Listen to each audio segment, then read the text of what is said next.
Assalamualaikum warahmatullahi wabarakatuh. Pada kesempatan kali ini saya akan menjelaskan lanjutan materi yang sebelumnya di KD 3.2 ini. Baiklah, untuk materinya kita mulai saja. Yang pertama kita akan membahas tentang model atom Niels Bohr.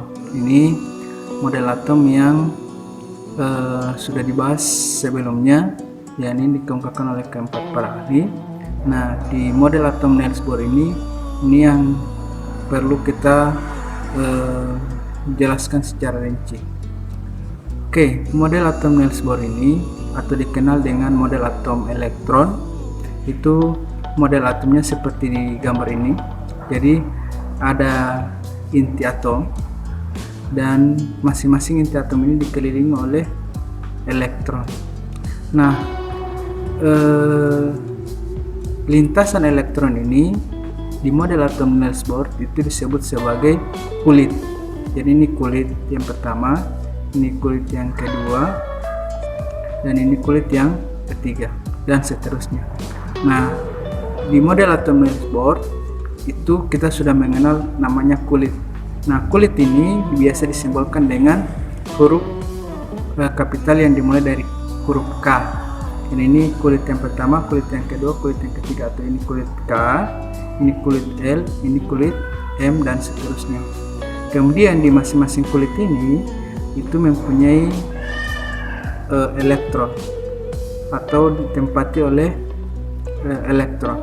Tetapi di masing-masing kulit ini itu memiliki jumlah maksimum elektron yang berbeda-beda. Nah, bagaimana cara menghitung jumlah elektronnya? Kita lihat ini gambar di samping. Jadi ini model atom dari Niels Bohr, di mana ada inti, kemudian ada kulit.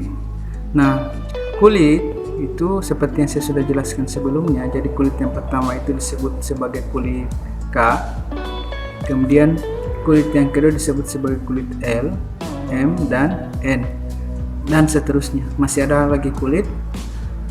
Di masing-masing kulit ini itu ditempati oleh elektron yang masing-masing jumlahnya itu berbeda. Jadi kalau kulit yang pertama itu maksimal elektronnya itu ada 2 elektron. Kemudian kulit yang berikutnya ada 8 elektron.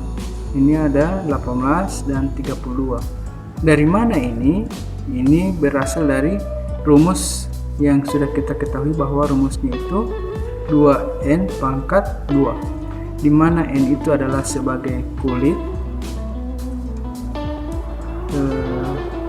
2N pangkat 2. Jadi kalau misalnya kulit pertama berarti 2 kali 1 pangkat 2. 1 pangkat 2 sama dengan 2 kali 2 sama dengan 2. Kemudian kalau kulit kedua berarti 2 kali 2 pangkat 2, di mana 2 pangkat 2 sama dengan 4, 4 kali 2 sama dengan 8, dan seterusnya. Jadi seperti itu. Untuk menghitung jumlah maksimal elektron di masing-masing kulit itu menggunakan rumus tadi 2N pangkat 2. Ini di garis bawah. Jadi seperti itu. Makanya di masing-masing kulit itu mempunyai jumlah elektron yang menempati kulit tersebut. Jadi saya ulangi, ini kulit yang pertama adalah 2, kulit kedua 8, 18, dan 32. Jadi N itu menandakan kulit. Oke, lanjut. Ya, ini dia. Kita ke tanda atom. Nah, di pembelajaran kelas 10 ini kalian harus mengetahui tanda atom dari unsur atau atom tersebut. Jadi kita punya tanda supaya kita melihat atom atau unsur tersebut tidak bingung. Nah, tandanya seperti apa? Di tanda itu ada dikenal dengan nomor atom dengan nomor massa.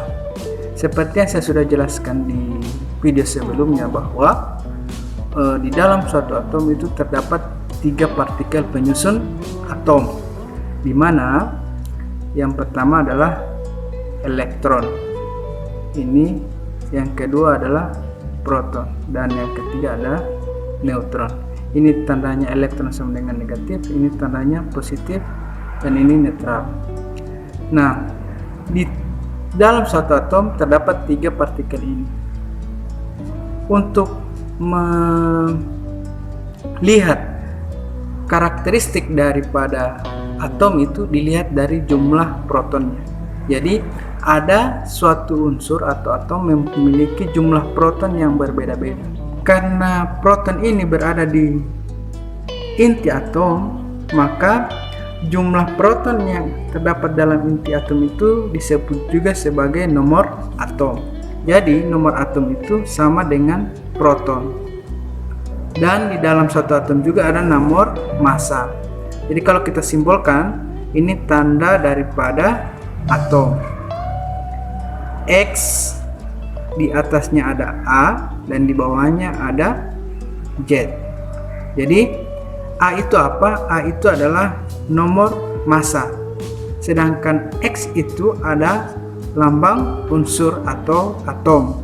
Sedangkan Z itu adalah nomor atom. Jadi kalau kita menulis suatu unsur, berarti kita misalnya unsur A,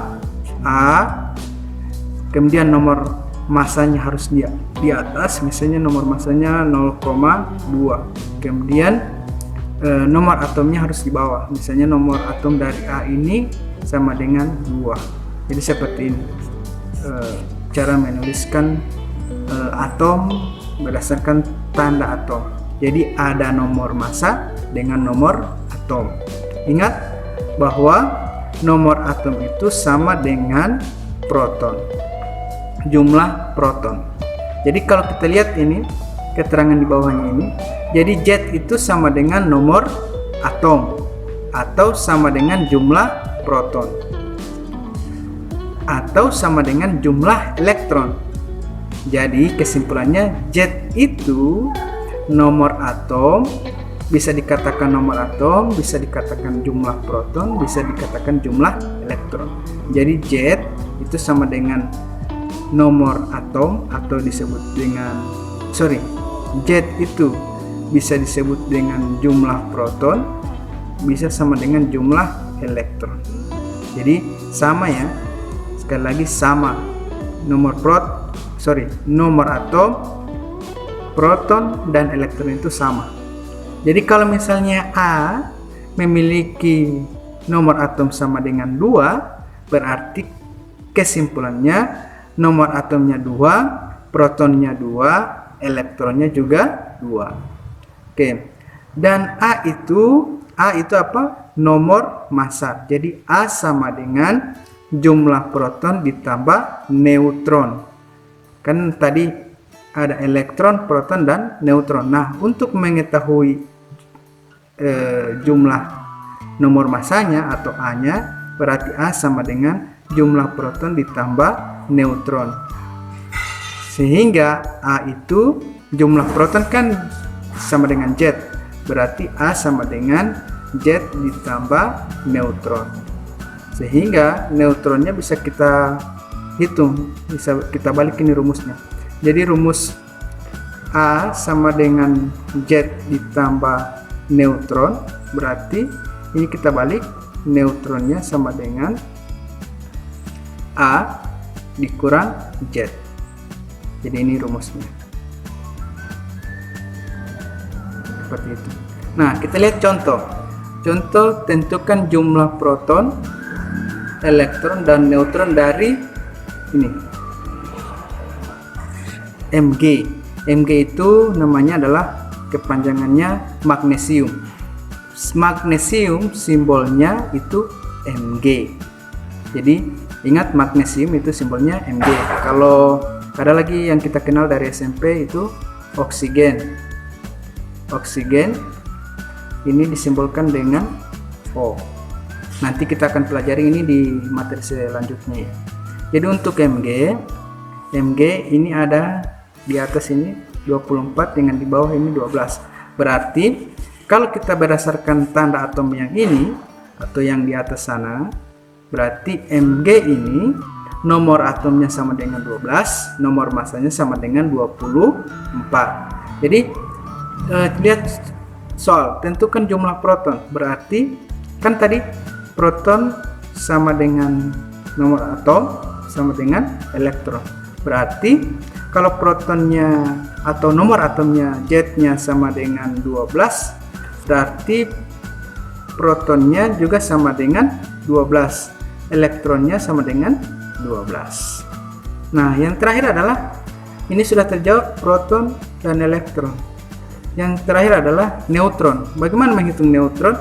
Ini kita lihat rumus ini. Jumlah neutron sama dengan A kurang Z. Berarti N sama dengan A kurang Z. A itu apa? A itu adalah nomor massa. A itu adalah nomor massa. Berarti 24 kurang 12. Berarti sama dengan berapa ya? 24 kurang 12 berarti 12. Sehingga neutronnya 12, protonnya 12, elektronnya 12. Gampang adik-adik ya. Bisa kalian coba di rumah. Oke, lanjut. Kita ke materi berikutnya. Pembahasan berikutnya yakni mengenai isotop, isobar, dan isoton. Nah, ini hanya istilah saja, istilah untuk mewakili dari berbagai sifat dari atom tersebut. Jadi kalau isotop, kita mulai dari isotop ya. Ini kita bahas satu. Isotop adalah atom-atom dari unsur dengan nomor atom yang sama, tetapi nomor massanya berbeda.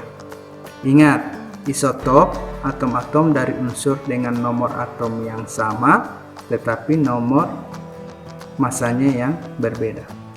Oke, contoh kita lihat hidrogen 1, 1. Jadi hanya 1, Z-nya sama dengan 1.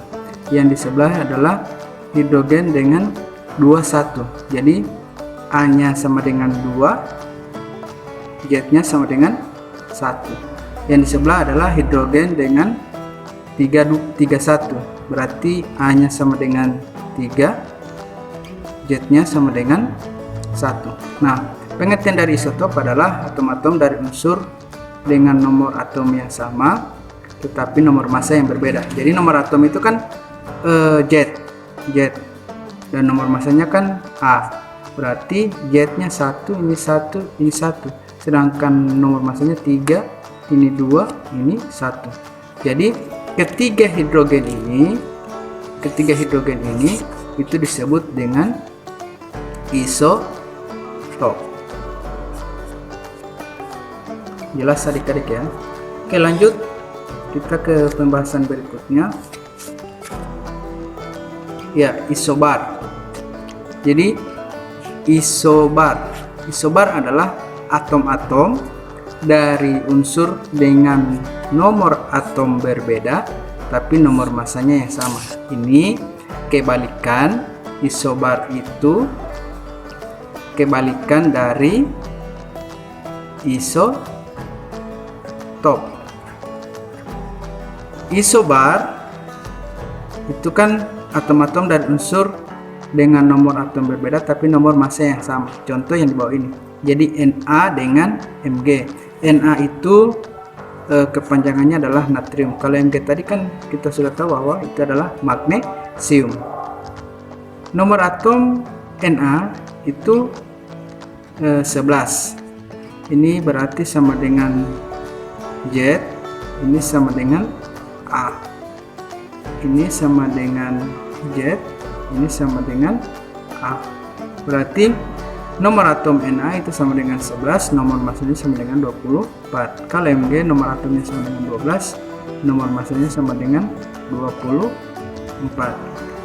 Isobar adalah atom-atom dari unsur dengan nomor atom berbeda tapi nomor massanya sama. Kalau kita lihat nomor atomnya ini 11, ini 12, berbeda ya. Dan ini nomor massanya 24 dan ini 24, sehingga kedua unsur ini Na dengan Mg itu disebut sebagai isobar. Jelas ya. Oke, dan yang terakhir adalah isoton. Jadi ada 3 yang saya sudah sebutkan tadi. Yang pertama saya ulangi, isotop, yang kedua isobar, dengan yang ketiga adalah terakhir isoton. Isoton adalah atom-atom dari unsur yang mempunyai neutron yang sama. Jadi neutronnya yang sama. contoh C dengan N. C itu karbon, bukan C itu apa ya, tapi C itu adalah karbon dan N itu adalah nitrogen. Nah, ini 13 6, 14 7. Berarti ini nomor masanya 13, hanya sama dengan 13, nomor atomnya sama dengan 6. Ini nomor atomnya sama dengan 7, nomor masanya sama dengan 14. Bagaimana kita melihat bahwa ini adalah isoton? Berarti kita harus mengetahui dulu berapa neutron karbon dan neutron daripada nitrogen. Masih ingat cara menghitung neutron? Berarti kan neutron sama dengan apa rumusnya? Neutron sama dengan nomor massa kurang nomor atom. Jadi A kurang Z. Jadi kalau kita menghitung nomor neutron dari karbon, berarti kan nomor massanya kan 13 kurang nomor atomnya sama dengan 6. 13 kurang 6 berapa ya?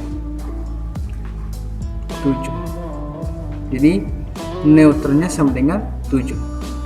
Kalau kita hitung neutron daripada nitrogen, berarti nomor massanya sama dengan 14, nomor atomnya sama dengan 7. Jadi kalau 14 kurang 7 itu sama dengan 7. Jadi neutronnya 7 ini untuk karbon, neutron 7 untuk nitrogen, sehingga sama. Kedua unsur ini disebut dengan isoton. Jelas adik-adik ya. Selanjutnya kita akan membahas tentang model atom menurut mekanika kuantum. Seperti yang saya jelaskan, atau seperti yang kita ketahui bahwa mekanika kuantum ini dicetuskan oleh Max Planck.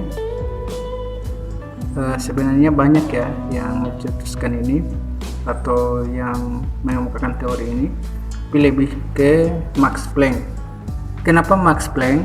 Karena menurut Planck, atom-atom dalam suatu zat hanya dapat menyerap atau memancarkan energi pada paket gelombang tertentu yang disebut kuanta atau yang disebut dengan kuantum. Jadi di mekanika kuantum ini ada istilah yang disebut dengan orbital. Jadi orbital itu adalah merupakan tingkat energi dari suatu ruang yang mempunyai peluang terbesar atau kebolehjadian terbesar untuk menemukan elektron di sekitar inti atom. Jadi model atom dari mekanika kuantum ini seperti ini. Di dalam model ini, maka kalau Niels Bohr tadi, kita mengetahui bahwa ada inti atom, kemudian ada elektron yang mengelilingi inti atom. Sama halnya dengan mekanika kuantum, tetapi mekanika kuantum kita dikenal dengan istilah orbital. Nah, orbital itu artinya suatu ruang hampa yang dimana ruang itu bisa kita menemukan elektron. Jadi peluang terbesar keberadaan elektron di dalam atom yang ini, yang garis tebal ini. Jadi garis tebal ini kita memiliki peluang untuk menemukan elektron di dalamnya. Nah, ini disebut dengan orbital. Jadi seperti itu. Atau disebut juga sebagai orbital, disebut juga sebagai alamat daripada elektron. Nah, di mekanika kuantum kita mengenal bilangan kuantum. Bilangan kuantum itu ada 3, yakni bilangan kuantum utama, bilangan kuantum azimut, dan bilangan kuantum magnetik. Bilangan kuantum utama atau kita sebut ini adalah kulit. Jadi sama dengan di teori Niels Bohr yang tadi. Jadi bilangan kuantum utama biasa disimbolkan dengan N kecil atau kita sebut dengan kulit. Bilangan kuantum utama menentukan besarnya tingkat energi suatu elektron yang mencirikan ukuran orbital. Jadi orbital yang saya sudah sebut tadi, kebolehjadian kita menemukan suatu elektron di ruang hampa di sekeliling inti atom itu adalah orbital. Nah, nilai daripada bilangan kuantum utama itu adalah bilangan bulat yang dimulai dari 1. Jadi nilai n itu dimulai dari 1, 2, 3 dan seterusnya. Jadi kalau kita lihat di sini, ini di teori Niels Bohr yang tadi, jadi ini inti atom, berarti ini kulit yang pertama atau disebut n-nya sama dengan 1. Ini n-nya sama dengan 2. Yang ini berarti kulit n-nya sama dengan 2 dan ini n-nya sama dengan 3. Jadi n sama dengan 1 artinya elektron terletak pada kulit K. Jadi N1 itu kulit K yang di Niels Bohr yang tadi. N2 berarti elektron terletak pada kulit L. N3 elektron terletak pada kulit M dan seterusnya. Ini silakan kalian bisa coba di rumah dan seterusnya. Misalnya N4, N sama dengan 4 berarti elektron terletak pada kulit apa. Ya, seperti itu. Jadi berkaitan ya antara teori Niels Bohr dengan bilang, kalau di Niels Bohr kulit itu disimbolkan dengan KLM, kalau di mekanika kuantum kulit itu disimbolkan dengan N1, N2, N3 dan seterusnya. Jelas ya? Selanjutnya kita ke bilangan kuantum yang kedua atau bilangan kuantum azimuth, disimbolkan dengan L. Kalau tadi bilangan kuantum utama disimbolkan dengan N. Bilangan kuantum azimuth atau L itu sama dengan bentuk orbital. Kalau tadi ukuran orbital. Nah, ini sama dengan bentuk orbital. Bilangan kuantum azimuth ini disebut juga dengan subkulit. Jadi kalau bilangan kuantum utama disebut kulit, kalau bilangan kuantum azimuth ada subkulit. Bisa membayangkan tidak? Jadi di dalam satu atom itu ada kulit, kemudian di dalam kulit itu ada subkulit. Jadi seperti itu. Nilai daripada bilangan kuantum azimuth itu dimulai dari 0, 1, 2, 3 dan seterusnya. Kalau bilangan kuantum utama dimulai dari 1, 2, 3 dan seterusnya. Kalau bilangan kuantum azimuth dari 0, 1, 2, 3. Nilai L atau nilai daripada bilangan kuantum azimuth tergantung pada nilai bilangan kuantum utama. Artinya pada atom Bohr mempunyai beberapa subkulit dan nilai bilangan kuantum azimuth ini sebagai penanda terhadap jenis subkulit tersebut. Jadi kalau misalnya di atom Bohr itu kita memiliki kulit. Nah, di bilangan kuantum azimuth ini nilainya itu digunakan sebagai penanda terhadap jenis subkulit tersebut. Misalnya atau contoh, nilai L itu sama dengan 0 berarti melambangkan subkulit S. Nilai L sama dengan 1 melambangkan subkulit P, L sama dengan 2 melambangkan subkulit D, dan L sama dengan 3 melambangkan subkulit F. Kalau kulit tadi kita lambangnya, kalau kulit pertama N-nya sama dengan 1 itu sama dengan K atau sebut K. N sama dengan 2 itu sama dengan L, N sama dengan 3 itu sama dengan M dan seterusnya. Kalau ini L-nya sama dengan 0 itu S, L-nya sama dengan 1 itu P dan seterusnya. Bisa mengerti ya? Jelas ya? Masih bingung? Kalau masih bingung, silakan kalian uraikan di kolom komentar di channel ini. Tapi sekali lagi jangan lupa subscribe ya, agar kalian bisa mendapatkan notifikasi untuk pembelajaran selanjutnya. Jadi saya ulangi, untuk bilangan kuantum azimuth ini digunakan sebagai penanda terhadap jenis subkulit tersebut. Jadi kalau kulit kita ada penandanya, yakni KLM. Kulit pertama atau N sama dengan 1 itu ditandai dengan kulit K. Kulit kedua atau N sama dengan 2 ditandai dengan L. Kulit ketiga atau N sama dengan 3 ditandai dengan M dan seterusnya. Nah, kalau subkulit kan saya bilang tadi ada kulit dan subkulit. Subkulit 0 atau L sama dengan 0 melambangkan subkulitnya sama dengan S. Kalau L1 P, L2 D, L3 F.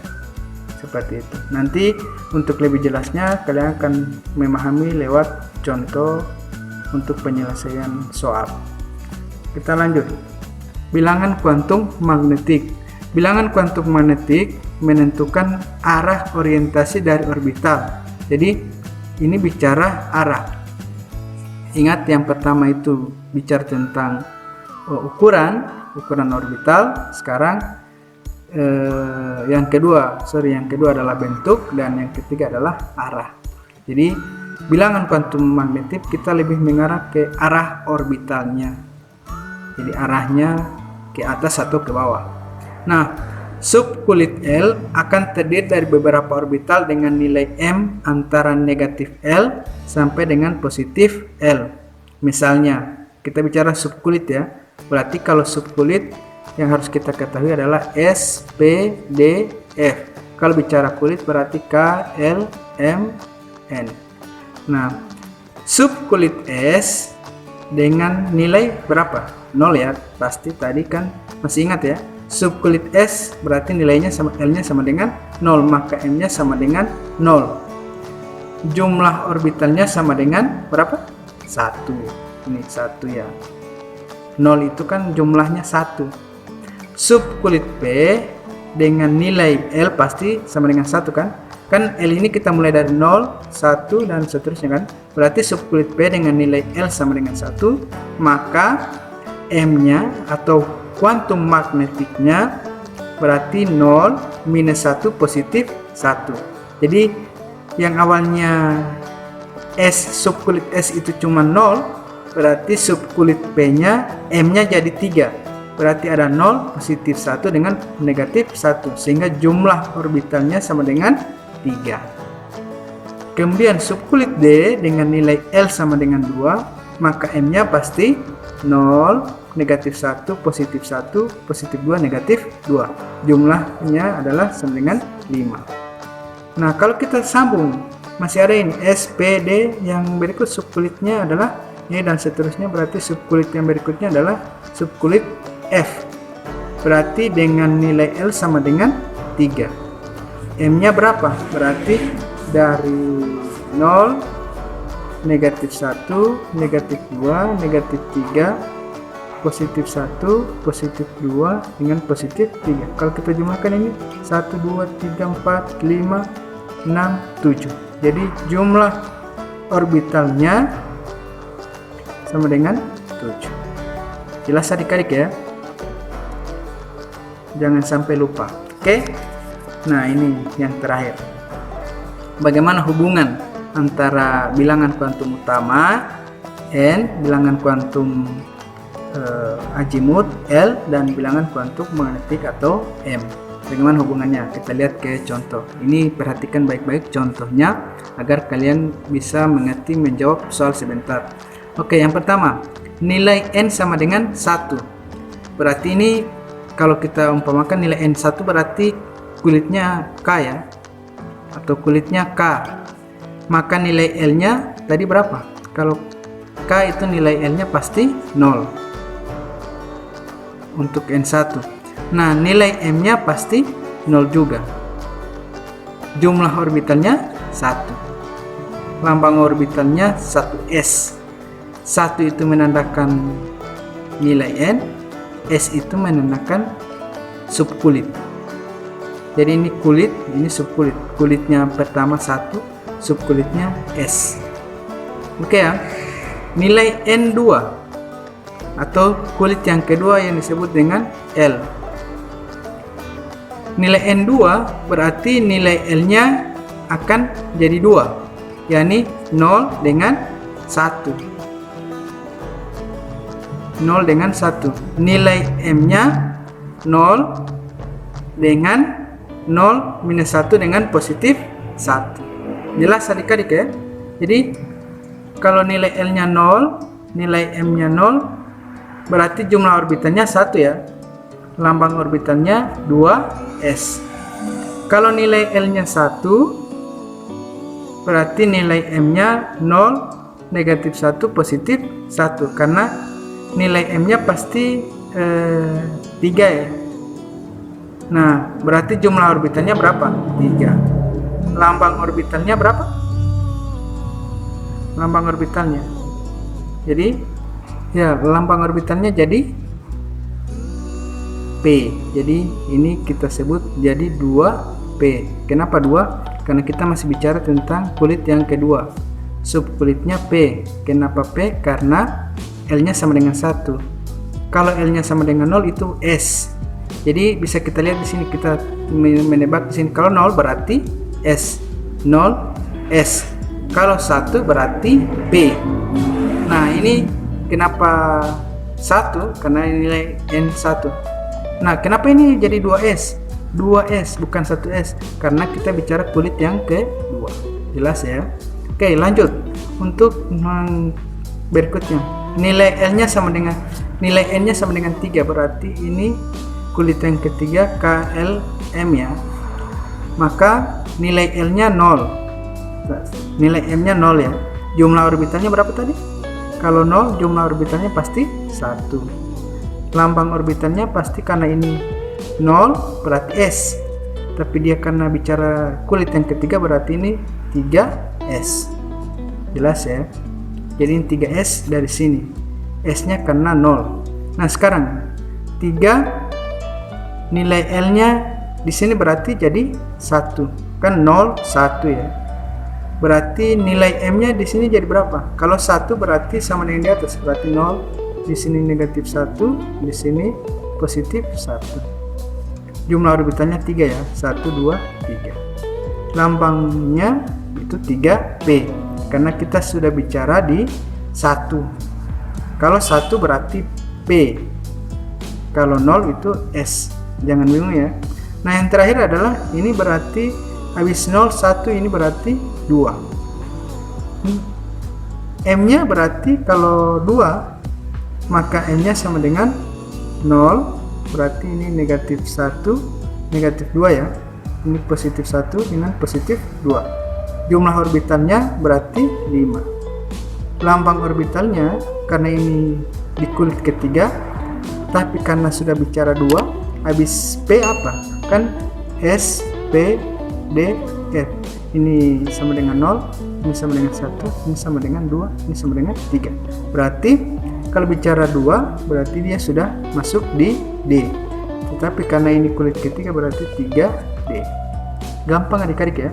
Jadi kalau ada pertanyaan, silakan kalian uraikan di kolom komentar di YouTube ini, atau langsung bertanya lewat pribadi Google Classroom atau WA pribadi. Jadi sekali lagi kalian harus bisa memahami hubungan antara bilangan kuantum utama, azimut dengan magnetik. Oke. Jadi seperti itu. Silakan kalian pahami materinya dengan baik. Lebih dan kurangnya saya mohon. Assalamualaikum warahmatullahi wabarakatuh.